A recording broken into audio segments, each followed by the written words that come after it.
समाज ने असली मर्द के लिए एक परिभाषा बनाई है कि उनके लिए जर यानी पैसा, सोना, जोरू यानी घर की महिलाएं और जमीन ही असली संपत्ति है। इन तीनों चीजों के लिए एक पुरुष मर भी सकता है और किसी को मार भी सकता है, लेकिन एक औरत के लिए उसकी सबसे बड़ी संपत्ति उसकी इज्जत और मान सम्मान होता है। एक बार अगर उसकी इज्जत चली गई तो उसके पास खोने के लिए कुछ नहीं बचता। फिर या तो वो अंदर से खोखली होकर खुद को मार सकती है या फिर खुद के अंदर के डर को निकालकर एक घायल शेरनी बनकर अपने दुश्मनों का शिकार कर सकती है। इस समय रेशमा पर भी ऐसा ही कहर टूटा है। छुन्नू ने अपनी झूठी शान को हवस का रूप देकर रेशमा की जिंदगी पूरी तरह से तहस नहस कर दी है। आज सुबह तक जिस लड़की की आंखों में हजारों सपने थे, कुछ कर गुजरने की चाहत थी, हिम्मत और हौसला था, वो लड़की आज फटे कपड़ों में खून से सनी दर्द से आजाद होने के लिए कुएं में कूदकर जान देने को तैयार है।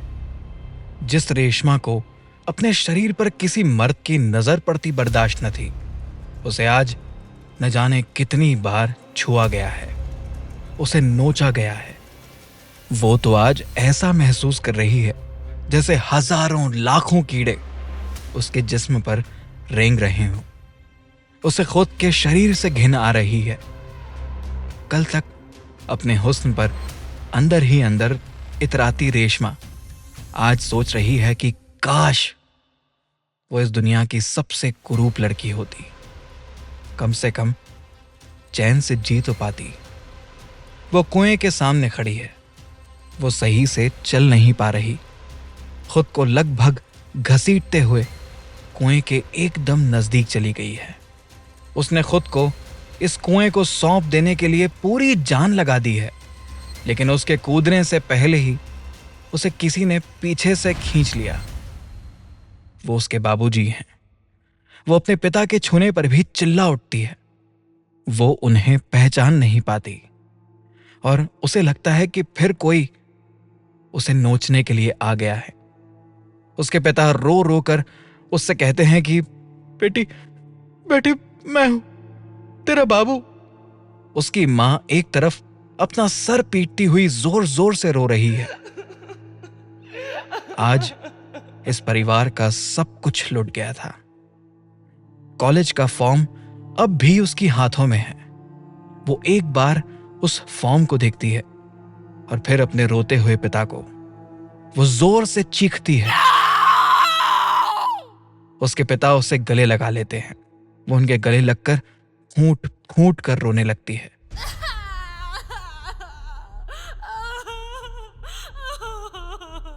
उसे पता है कि जो समाज उसके पढ़ने को लेकर उस पर ताने कसता था, वो अब उसकी इस हालत पर न जाने उसका क्या हाल करेगा। उसके पिता उसे घर चलने के लिए कहते हैं, लेकिन वो जाने को तैयार नहीं। वो बार बार कुएं की तरफ भागने की कोशिश करती है।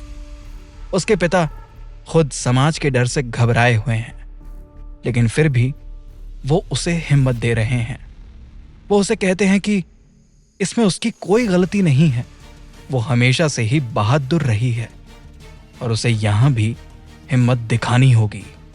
उसकी घबराई हुई मां ने पिता की बात का विरोध करते हुए कहा, हाँ, ये क्या कह रहे हो? घर चलोगे?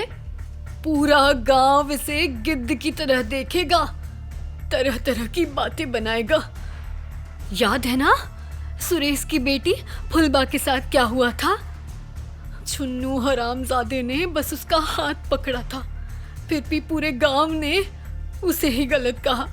इतनी सी बात के लिए सबने उसका जीना हराम कर दिया था। तरह तरह की बातें करते थे। हमारी रेशमा को तो सब जिंदा खा जाएंगे। अच्छा होगा हम लोग कहीं दूर चले जाते हैं। हरी ने अपनी पत्नी की तरफ गुस्से से देखा। वो हमारा गांव है, वहां हमारा घर भी है। किसी ने मेरी बेटी पर आंख भी उठाई तो उसकी आंखें निकाल लूंगा। वैसे भी हम गरीबों के लिए कोई दूसरा ठिकाना नहीं होता। कहां तक भागेंगे? और अगर आज भाग गए तो हमारी बेटी कभी भी जिंदगी का सामना नहीं कर पाएगी। हरिया ने आज तक किसी को बिना मतलब पलटकर जवाब तक नहीं दिया था, मगर आज उसकी आंखों में खून उतर आया था। उसने बैग से एक शॉल निकाला और रेशमा को उससे ढक दिया। उसने जैसे तैसे उसे घर वापस चलने के लिए मनाया। पिता की दी हिम्मत के बाद रेशमा भी लड़खड़ाते कदमों के साथ उनके साथ चल दी।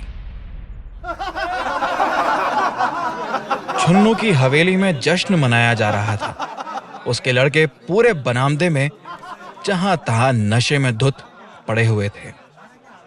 छुन्नू की आंखें लाल हैं। उसके चेहरे पर घमंड से भरी मुस्कान लगातार बनी हुई है। अभिराज उसकी हर बात में हां में हां मिला रहा है। वो छुन्नू से कहता है, आज तो चैन की नींद सोएगा मेरा भाई। इस पर छुन्नू हैवानियत भरे लहजे में कहता है, अरे अभी कैसे सो जाएंगे, अभी तो असली मजा आना बाकी है। रेशमा का घमंड जिस तरह तोड़ा है, उसके बाद उसके पास दो ही रास्ते हैं, या तो वह खुद को मार लेगी या फिर लौट कर वापस आएगी। हम चाहते हैं कि वह लौट कर वापस आए, पूरा गांव देखे कि छुन्नू से टकराने के बाद किसी का कितना बुरा हाल हो सकता है। जब उसकी घमंड से अकड़ी गर्दन गांव वालों को देखकर लटक जाएगी और वो धरती में नजरें गड़ाए हुए हर एक बढ़ते कदम में हमारा दिया दर्द महसूस करेगी, तब उसे देखकर जो सुख मिलेगा, तब हम सोएंगे चैन की नींद। इसके बाद वहां मौजूद सभी लोग इस वहशी सोच पर ठहाके मारकर हंसने लगे। इसके बाद उसने अपने एक चेले से कहा कि वो जाकर पूरे गांव में ये बात घुमा दे कि रेशमा अब कहीं मुंह दिखाने के काबिल नहीं रही।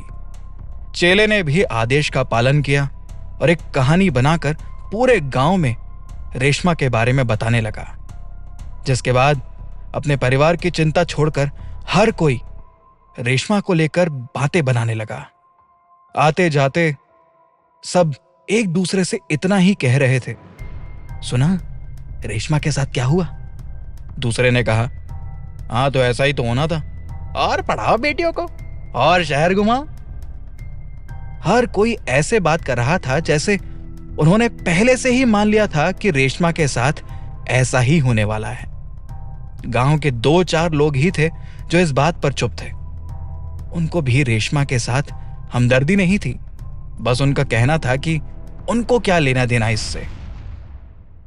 इधर रेशमा और उसके माता पिता धीरे धीरे गांव की तरफ बढ़ रहे थे। वो चाहते थे अंधेरा कुछ गहरा हो जाए, जिससे वो बिना किसी की नजर में आए अपने घर पहुंच सके। मगर उन्हें क्या पता था, आज पूरे गांव की आंखों से नींद गायब थी। हर कोई रेशमा की हालत को अपनी आंखों से देखकर उस पर भद्दे तानों की बौछार करने के लिए बेकरार था। छुन्नू के चेले हर आधे घंटे में गांव भर में घूम घूम कर बता रहे थे कि हरिया अपनी बेटी के साथ गांव लौट रहा है। कुछ सयाने बुजुर्ग का तो यह भी कहना था कि हरिया बहुत बेशर्म है, उसे तो गांव लौटने की बजाय अपनी बेटी के साथ मर जाना चाहिए।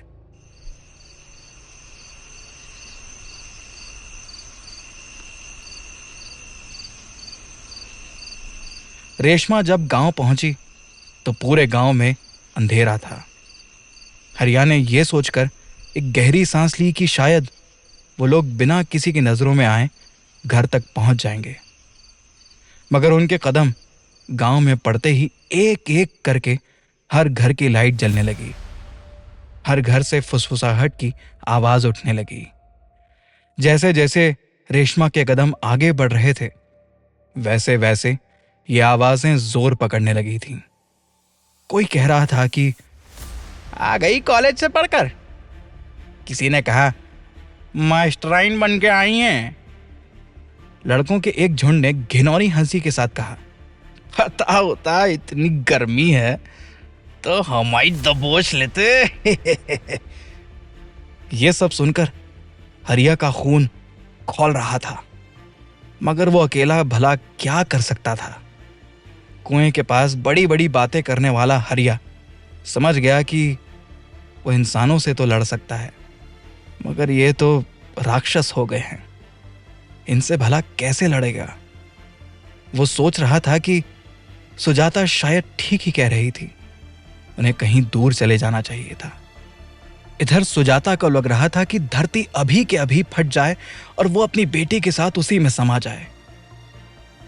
रेशमा, वो बेचारी तो अभी जिंदा लाश की तरह थी। उसे ना लोगों की बातें सुनाई दे रही थी और ना उनके चेहरे की घिनौनी हंसी दिख रही थी। हर कोई ऐसे खुश था जैसे वो जीत गया हो, उसकी कही बात सच हो गई हो। ऐसे ही अनगिनत भद्दे ताने सुनते हुए जैसे तैसे हरिया रेशमा को लेकर अपने घर तक पहुंचा था।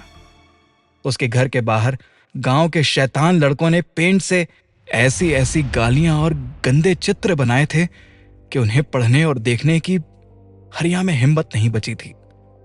वो रेशमा को लेकर घर के अंदर चले गए थे, लेकिन सुजाता बाहर ही खड़ी अपनी दीवारों पर बनी गंदे चित्र देखती रही। उन्हें देखते देखते वो चिल्ला चिल्ला कर रोने लगी और अपने साड़ी के पल्लू से दीवार पर लिखा मिटाने की कोशिश करने लगी। ऐसा लग रहा था जैसे वो पागल हो गई हो। एक एक कर पूरा गांव धीरे धीरे उसके घर के बाहर खड़ा हो गया था। तभी पुलिस की जीप वहां आकर रुकी। ये दरोगा विक्रम के भेजे हुए सिपाही थे। सुजाता अभी भी दीवारों पर लिखा मिटाने की नाकाम कोशिश कर रही थी। उसे ऐसा करता देख एक सिपाही ने बड़ी बेशर्मी से कहा, ये गालियां तो अब तुम सबकी किस्मत पर लिखी जा चुकी हैं। वहीं किसी नदी नाले में कूदकर मर जाना चाहिए था। बेकार में हमारा काम बढ़ा दिया। इतना कहकर वो सिपाही हंसता हुआ अंदर जाने लगा। तभी हरिया बाहर निकला। सिपाही ने उससे पूछा, सुना है तेरी लौंडिया की इज्जत लुट गई है? उसे बुला, कुछ सवाल करने। हरिया ने उन्हें कहा कि उन्हें कोई रिपोर्ट नहीं लिखवानी है। इस पर सिपाही ने बेशर्मी से बोला, इज्जत लुटी है और तू रपट लिखवाने से मना कर रहा है? इज्जत लुटी भी है या वो अपनी मर्जी से? हरिया इससे आगे सुन ना पाया। उसने सिपाही का कॉलर पकड़ने के लिए हाथ आगे बढ़ाया। वो उसका कॉलर पकड़ पाता इससे पहले दूसरे सिपाही ने उसे यह कहते हुए रोक लिया कि ऐसी गलती कर भी मत देना, नहीं तो हवालात में टंगा मिलेगा। पहले ही तेरी लड़की नाम रोशन कराई है तेरा, अब बची कुची तू हवालात में उतारना चाहता है? हरिया रुक गया।